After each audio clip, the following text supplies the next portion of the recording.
ఓం నమో భగవతే వాసుదేవాయ. ఈరోజు 12వ పాసురం. ఈ పాసురంలో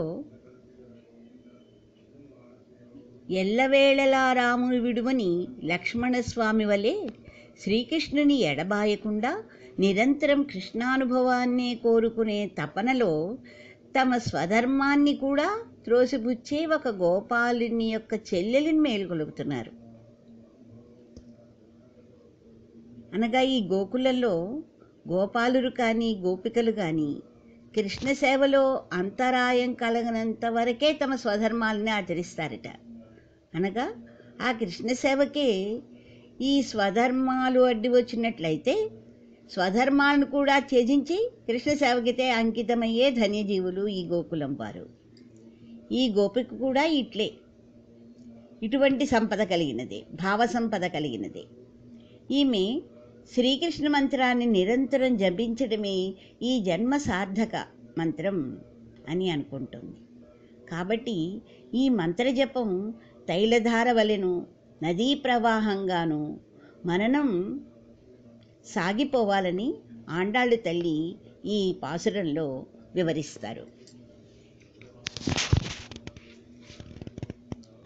கனையெத்திழங்கத்தெருவை கன்று இக்கிறங்கி நினையுத்துமுலை வழியே நின்று பால் சோரா நன்னையத்தில்லம் சேராக்கும் நற்செல்வத்தங்காய் பனித்தலை வீழ நின் வாசல் கடை பத்தி சின்னத்தினால் தென்னிலஜை கோமானை செத்த மனத்துக்கிரியானை பாடவும் நீவாய் திறவாய் இனித்தான் எழுந்திராய் ఈదెన్న పేరురక్కం అనైతిల్లిత్తారు మరిందేలోరెంబావాయ్. ఈ పాసురంలోని భావం: గేదెలు తమ పిల్లలైన లేగదూడలు పాలను త్రాగుటకు రాకుండుడిచే అవి త్రాగకపోవటం వలన తమ పొదుగుల యొక్క బాధచే అరుస్తున్నాయిట. అంతే కదా మరి, తల్లికి బిడ్డ పాలు త్రాగకపోతే స్తనములో ఎట్లు నొప్పి పుట్టునో ఆ విధంగానే పశువులకు కూడా అన్నమాట. ఆ గేదెలు తమ దూడలు పాలు త్రాగుచున్నాయి అనే భావనతో తమ పొదుగుల ద్వారా పాలను విరామం లేక కారుస్తున్నాయిట. కారుస్తూ ఇంటినంతటినీ బురదమయం చేసేస్తున్నాయి. అది వాకిటి దాకా బురద వచ్చేసింది. అనగా ఆ ఇంట అంత అధిక సంపద ఉన్నట్లు తెలుస్తోంది. కృష్ణుని విడువక అనగా నిరంతరం కృష్ణుని నామస్మరణలో ఉండే ఒక గోపాలుని యొక్క సోదరి చెల్లెలా క్రింద అనగా మా కాళ్ళ కింద పాలతో బురద, పైనేమో మా శిరములపై మంచు చల్లగా తడిచివేయుచున్నను నిన్ను విడిచి వెళ్ళలేక నీ గృహం యొక్క చూరిని పట్టుకుని వేలాడుచుంటుమమ్మా. ఇంకా మేము ఆనాడు సీతమ్మనోపహరించాడన్న కోపముతో పరమాత్ముడైన శ్రీరాముడు ఆ స్వర్ణలంకాధిపతి అయిన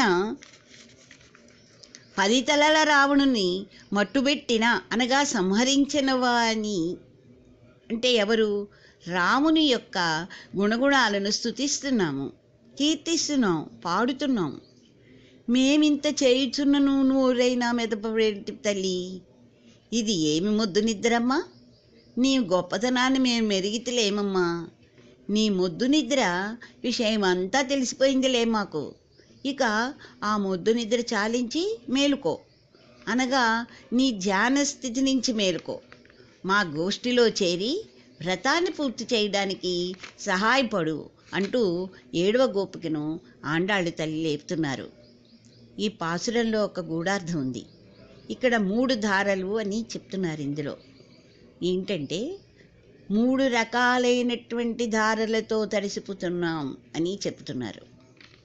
ఏంటంటే ఒకటి మంచు కురీటం అనే శ్రీ సూక్తి ధారల ప్రవాహం, కాళ్ళ కింద పాలధారలు అంటేట ఆచార్యుల ఉపదేశ ప్రవాహం. ఇంకా 3వది పైన చెప్పుకోలేదు, ఇప్పుడు చెప్తున్నాను. మనస్సులలో నిరంతర మాధవ సంశ్లేష భక్తిధారలు అనగా మనసులో ఎప్పుడూ కూడా ఆ శ్రీకృష్ణ పరమాత్మని స్మరించడం అన్నమాట.